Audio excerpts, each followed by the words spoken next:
You wake up tired, not the kind of tired that sleep fixes, the kind of tired that lives in your bones. Your phone lights up before your eyes fully open. Messages, deadlines, favors, people asking for one more thing from a mind that already feels like an empty room. You haven't even taken your first breath of the day, and somehow you already feel behind. Here's the uncomfortable truth.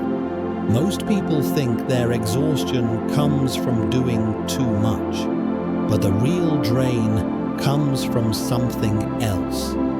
Invisible leaks, tiny silent ways you hand your energy away, thoughts you cling to, people you cannot say no to, stories you tell yourself that burn you from the inside out. By the end of this video, you'll see something most people never realize. That it isn't life that is burning you, it's how you meet life. And once you understand that, you become the kind of person who walks through fire and doesn't crumble. So let's begin with someone you might recognize. There's a man named Leo. On paper, his life looks fine. Job, friends, family. He's the person everyone texts when something goes wrong. Can you check this for me? Can you call me later? Can you help? You're so good at this. He's proud of being dependable, but slowly that pride turns into pressure. Saying yes becomes automatic. Saying no feels dangerous, almost wrong. One night, Leo is sitting in his car outside his apartment, engine off, keys in his hand. He doesn't move. He's not crying. He's not yelling. He just feels empty. Lights from other cars pass by. Messages pile up on his phone. He sees the screen glowing, but he can't bring himself to pick it up. Inside his chest, there's a quiet whisper. I can't keep living like this. Maybe you felt that. Not dramatic, not loud, just a soft knowing that something is deeply off. That moment is not weakness. It's the door. It's the exact second your life could start moving in a different direction, if you let it. Leo goes upstairs, drops his bag. Instead of scrolling, he does something unfamiliar. He sits in silence, back against the wall. Lights off. No music. Just him. His heartbeat. His thoughts. At first, his mind goes wild. Every unfinished task, every unread message, every worry about what people will think if he stops being the strong one. But then something small happens. He notices his breath. Short. Tight. Like he's been holding it for years. He places a hand on his chest, one on his stomach, and he tries something simple. Inhale slowly. Hold. Exhale longer than he inhales. Again and again. It's clumsy at first. His thoughts keep jumping in, but he keeps returning to the breath. For the first time in a long time, he's not fixing anything. He's not solving anyone else's problems. He's just sitting with himself. And in that quiet, a sentence rises up inside him, soft but clear. I am allowed to protect my energy. Pause here, because that sentence is the beginning of everything. Protecting your energy is not selfish. It's not cold. It's not closing your heart. It's the opposite.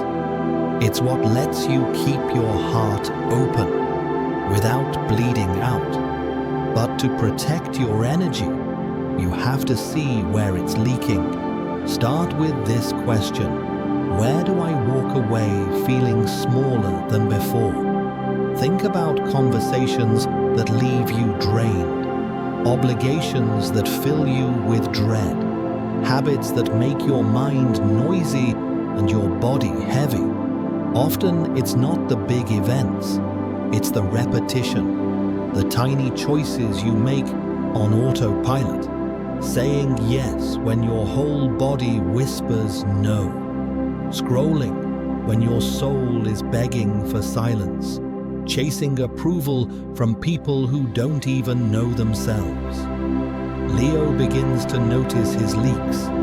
He sees how he replies instantly to every message, even when he's exhausted.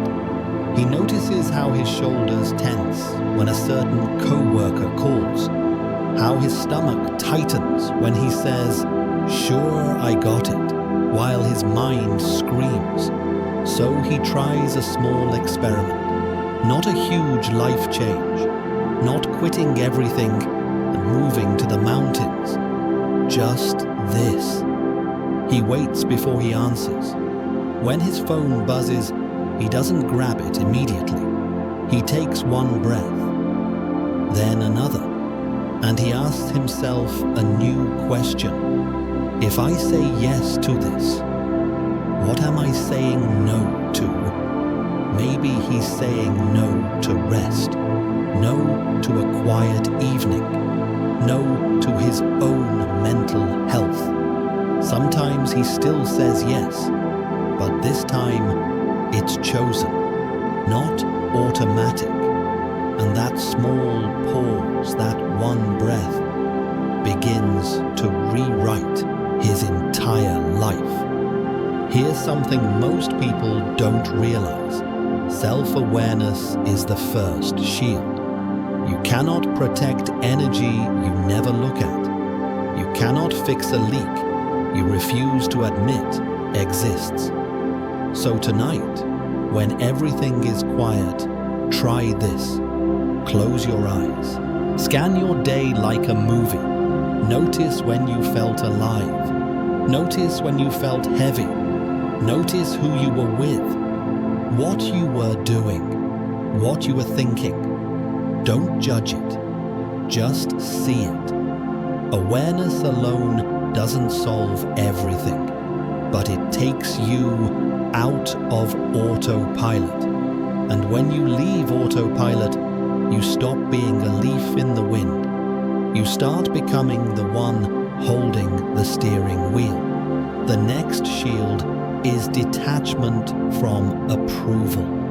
Think about how much energy you spend trying to be liked, typing and retyping messages, replaying conversations in your head, planning your life around not disappointing others. You bend and bend and bend until you don't even remember what your original shape looked like. Leo sees this clearly one afternoon. He's about to say yes to staying late. Again, he looks at the message, feels that old familiar guilt rising. If I say no, they'll think I'm lazy. They'll think I don't care.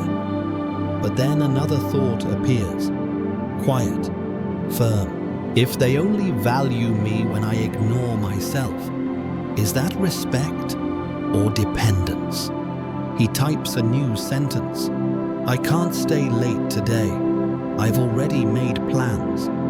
His thumb hovers over send, heart pounding. He sends it anyway. There's a long pause. He imagines anger, disappointment. The response comes. No worries. We'll figure it out tomorrow. The world doesn't collapse. No one dies. The office doesn't explode. Instead, something inside Leo shifts. For the first time, he tastes a strange new feeling. Freedom. That's the power of detachment. not from people, but from the illusion that you must sacrifice yourself to be worthy of love. Listen carefully. Approval is sweet, but it's sugar. It gives a quick high and then a crash. Respect for yourself.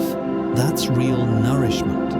It's slower, quieter, but it builds something that doesn't break when someone disapproves of you. The next layer of protection is boundaries with kindness. A lot of people think boundaries are walls, harsh, cold, a way of pushing people away. They are not. Healthy boundaries are doors with clear locks. They say, this is where I end and you begin. This is what I can give and what I cannot. I want connection, but not at the cost of my sanity. Boundaries without compassion become weapons. Compassion without boundaries becomes self-destruction. You need both. So how do you set one without feeling like a villain? You speak from your needs, not from accusation. Instead of you always ask too much of me. Try I need some time to recharge before I can help. Instead of stop bothering me, try out I'm not available right now. Let's talk when I have more space. Clear, kind, firm. Some people will test them, especially those who benefited from you having none. They might call you changed or distant, and in a way, they're right. You are changing. You are becoming someone who treats their own energy as sacred. That will disturb anyone who was comfortable with your exhaustion. That's okay. Your job is not to keep everyone comfortable. Your job is to keep your soul alive. Let's talk about your mind. Because you can set all the boundaries in the world. But if your thoughts stay wild, you'll still feel burned out. Your mind is like a radio that never turns off. It plays worry, comparison, self-criticism, what-if scenarios. One harsh thought can drain more energy than an entire day of work. So here's a practice.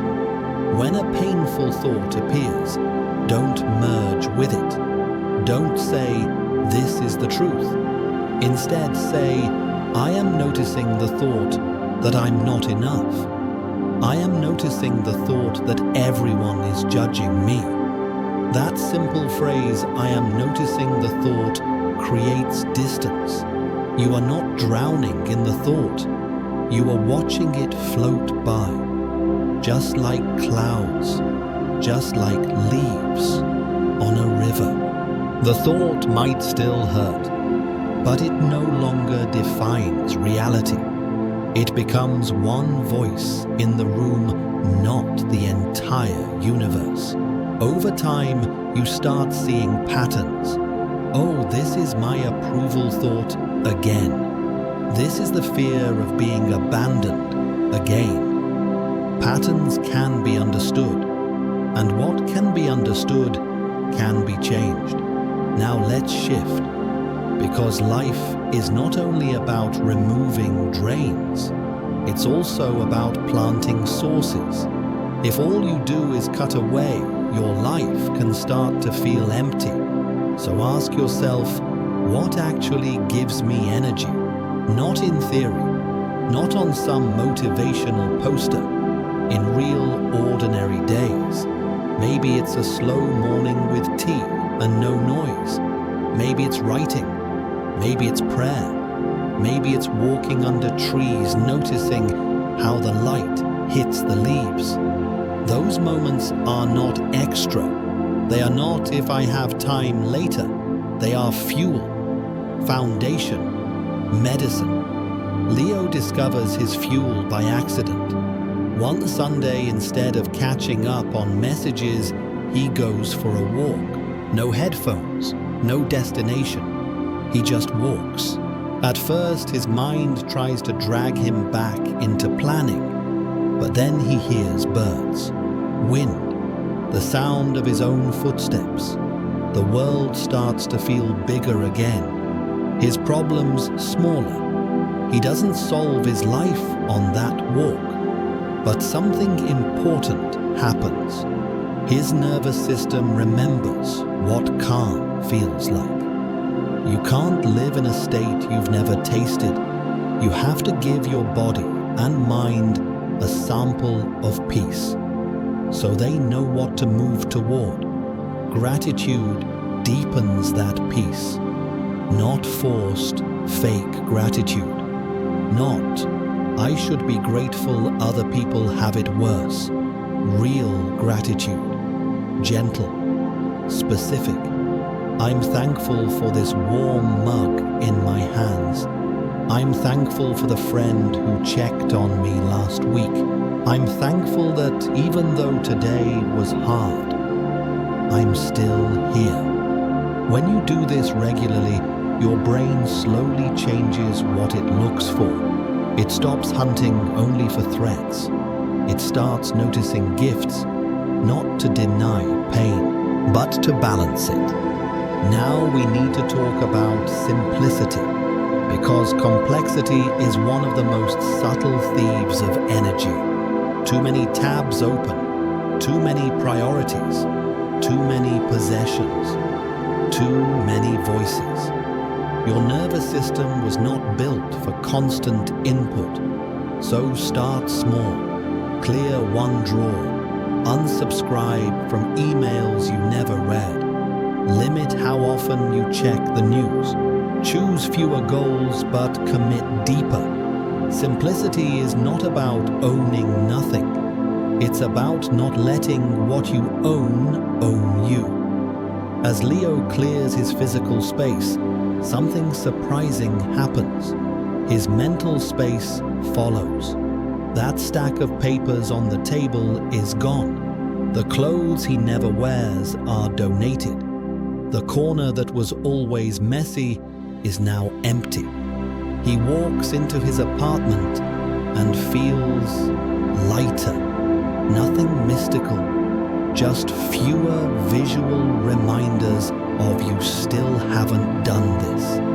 Every small act like this sends a quiet message to your brain. We are allowed to live with less noise.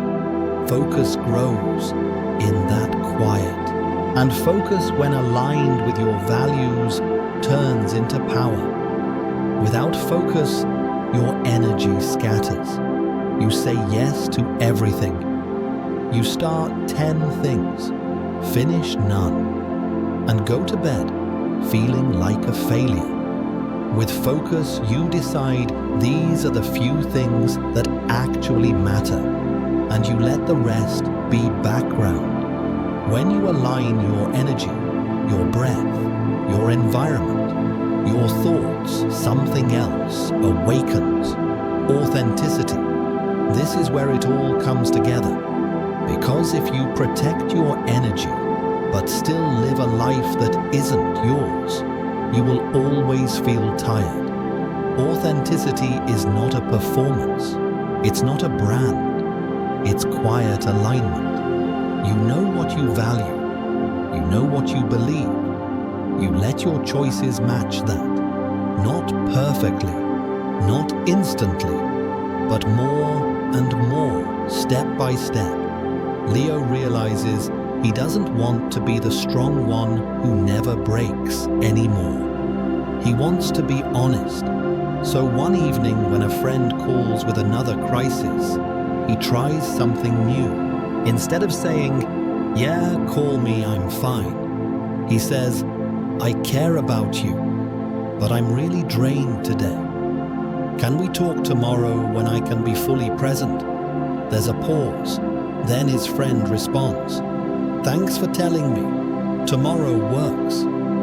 The friendship doesn't end. It deepens.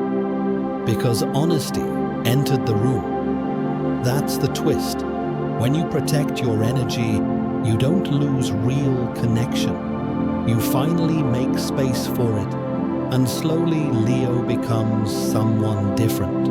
Not someone who never feels tired, not someone who never struggles, but someone who pauses before he reacts, breathes before he answers, says no when he must, says yes when it's true, simplifies his life, and chooses thoughts that support him, not destroy him. From the outside, nothing looks dramatic.